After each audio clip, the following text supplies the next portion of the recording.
بسم اللہ الرحمن الرحیم۔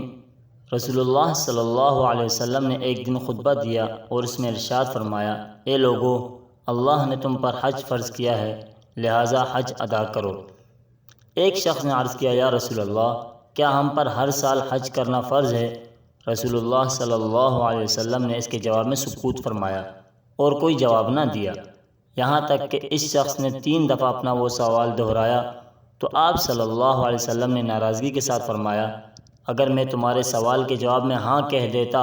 تو تم پر ہر سال حج فرض ہو جاتا اور تم ادا نہ کر سکتے۔ اس کے بعد آپ صلی اللہ علیہ وسلم نے ارشاد فرمایا، میری اتنی ہی بات پر اکتفا کیا کرو جس پر میں تمہیں چھوڑ دوں، مزید سوالات نہ پوچھا کرو، کیونکہ تم سے پہلے کی امتیں اپنے غیر ضروری سوال اور انبیاء کے سامنے اختلاف کی وجہ سے تباہ ہو گئیں۔